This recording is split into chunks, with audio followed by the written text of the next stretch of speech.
Hey there, friends. It used to be that Memorial Day weekend was the official, unofficial kickoff of summer. Now it's how many bodies have we been stacking up in the inner cities. That's the indicator. At summer's here, Akron police are investigating an overnight shooting in which 25 people were shot, one of whom died.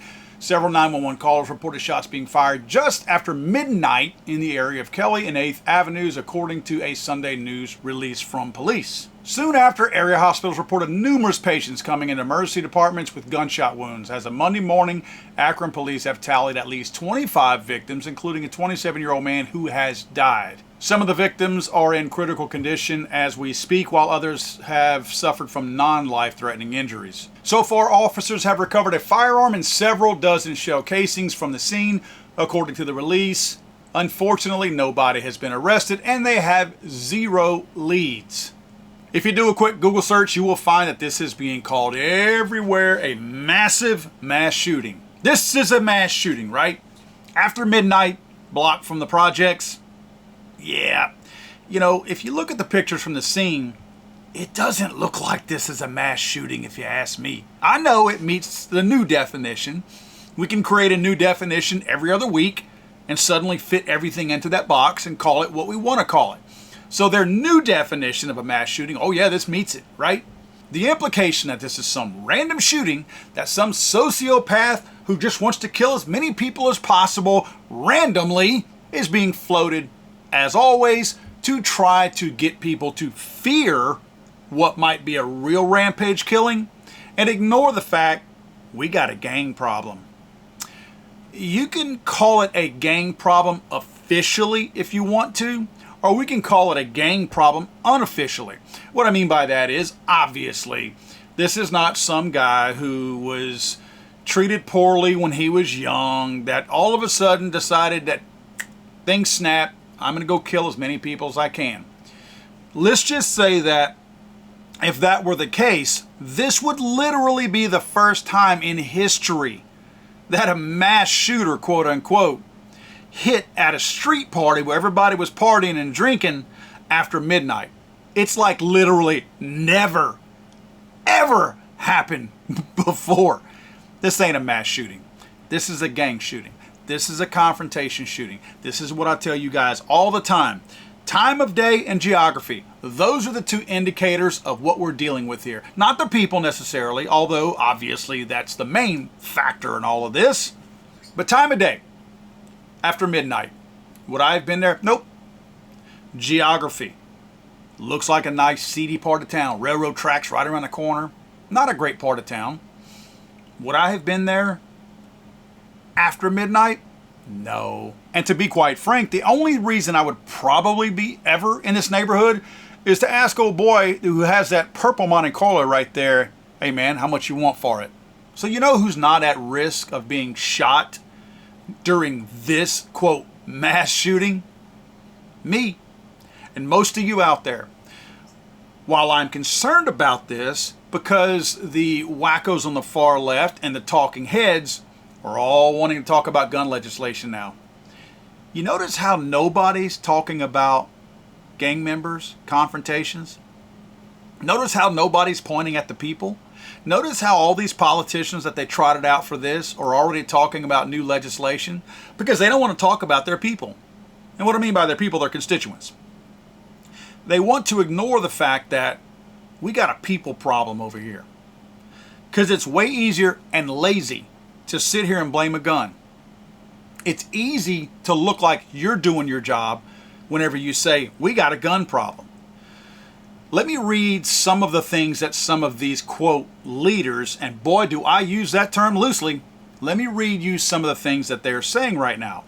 Akron Councilman Eric Garrett urges calm. As we await information, I urge everyone in our community to remain calm and united. Let us support one another and cooperate fully with law enforcement as they work diligently to investigate this incident and bring those responsible to justice. Oh, really? So it's those responsible. Almost like it's a group of people that don't get along and nobody's talking right now, and they're not going to find the guy who pulled the trigger or the guys who pulled the trigger because nobody in this community will talk about it. He goes on to say, this heartbreaking incident highlights the critical need for comprehensive and sensible gun legislation. We must work towards enabling laws that prevent such tragedies from occurring in the future. We must find a balance that respects the rights of responsible gun owners while prioritizing the safety of our communities. I ask you, Councilman Eric Garrett, who's clearly looking for another role somewhere, either in the Biden administration or somewhere, to be vomiting this kind of rhetoric, knowing that it's the people in these gangs who are shooting at each other. When he talks about comprehensive and sensible gun legislation, notice how he doesn't recommend anything. Notice how when he says we must work toward enacting laws that prevent such tragedies from occurring in the future, that he doesn't say what kind of law that would be. Notice how when he says we must find a balance that respects the rights of responsible gun owners while prioritizing the safety of our communities, that he doesn't make any suggestions of what that balance would be. Why? Because he doesn't have any. He doesn't know what it could be.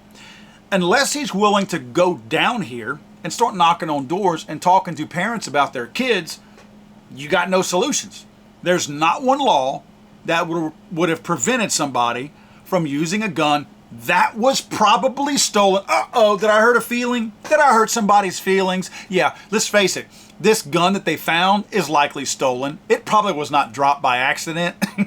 It was stolen, and it was dropped because the person who did at least part of the shooting, because it's probably more than one gun involved, the person who did that particular shooting stole it so that he could drop it whenever he killed somebody or shot somebody. It's a throwaway gun. It's all part of their agenda. It's how they do it. That was not something that somebody shot and said, oh my God, I think I dropped my gun. No, he threw it down on purpose. So, stolen gun, against the law, shooting at people, against the law. Let's pass another gun law so that now they can break at least 3 gun laws instead of the 2 that we know they already broke. Sounds stupid? It is. His last sentence, he says, we must remain steadfast in our commitment to peace and justice for all, and we must advocate for the change necessary to protect our citizens from gun violence. You are a failure, and you have done nothing to curb violence in your neighborhood. Until these people see your face knocking on doors, shut up. The next idiot was U.S. Representative Shontel Brown. On this Sunday, my prayers are with those injured, their families, and everyone, blah, blah, blah, blah, blah. Let's get down to the meat and potatoes.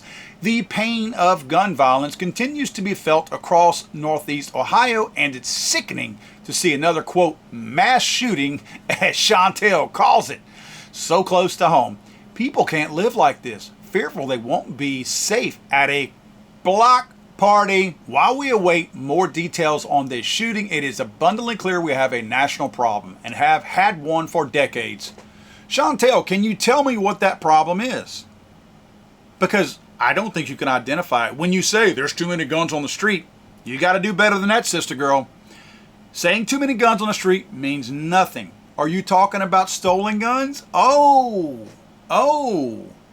So we need to crack down on people stealing guns? Uh-oh, that's going to hurt.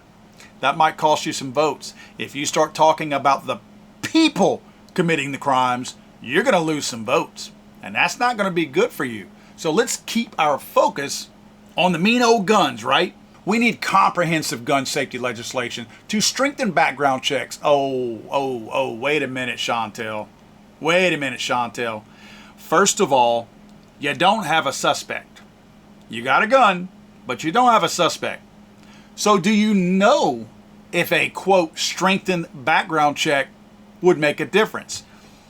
Stolen gun, more than likely. Oh, again, did I hurt a feeling right there? Let's face it, this was likely a stolen gun. Stolen gun means no background check was done when it was stolen. The thieves don't punch in a 4473 when they're stealing a gun to see if they are a prohibited person.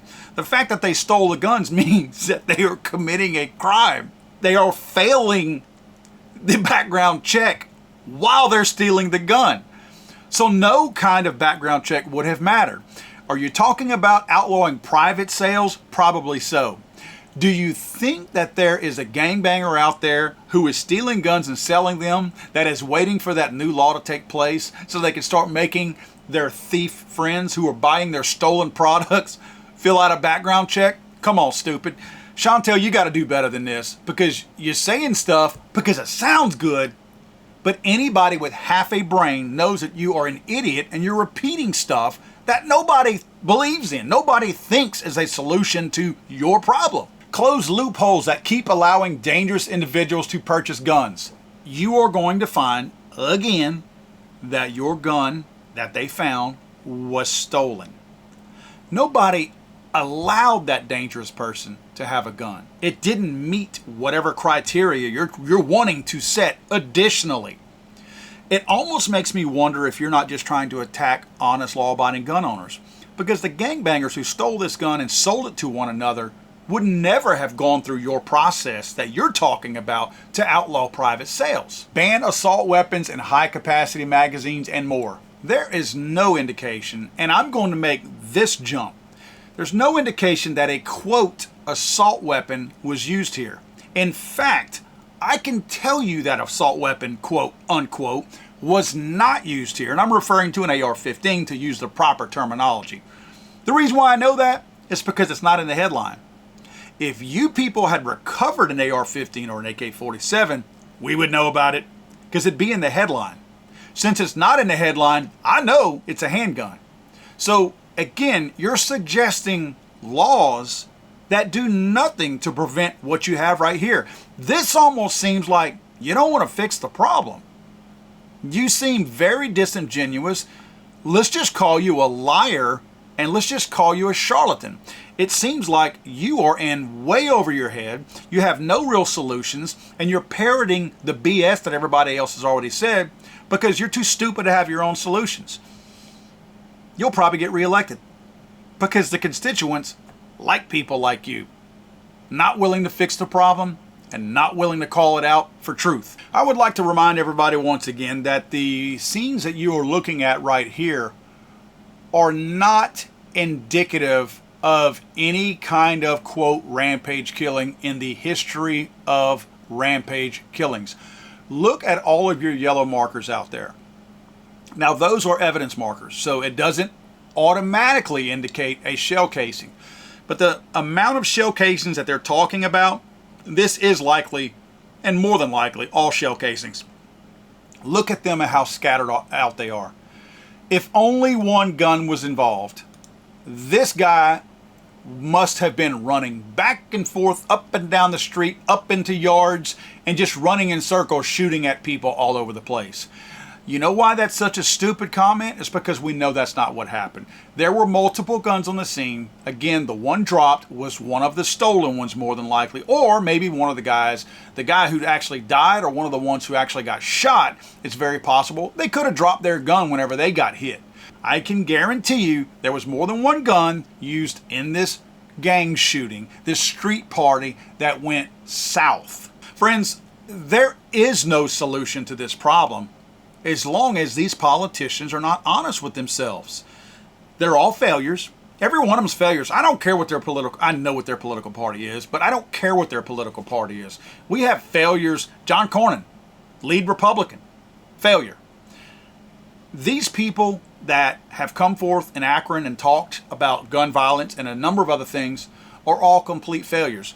This is a group of people who are afraid to talk about the problem because they're going to offend a single mom. They're going to offend a dad who is a bad dad and not being involved in raising his children, slinging dope down the street. They're going to have to call him out, right? And they don't want to do that. There goes a vote. Now, granted, a lot of these people aren't voting anyway, but nevertheless, these people don't want to risk angering their constituents, even though they're shooting at each other. They don't want to anger them. So I'm going to go back to what I said earlier. The only way to act like they care is to talk about a gun and take the easy, lazy way out because it looks like you're doing something. But they know that passing more gun legislation doesn't change these numbers at all. The only way to keep people in this community, if you're not going to address the root cause of it, the only way to keep these people in this community and others like it from shooting at one another is if you can magically blink your eyes and make every single stolen gun and every single gun in these inner cities disappear. When you figure that out, let me know, because it doesn't seem like you're very serious or honest about fixing this problem. God save the Queen, man. sorry. I thought this was America.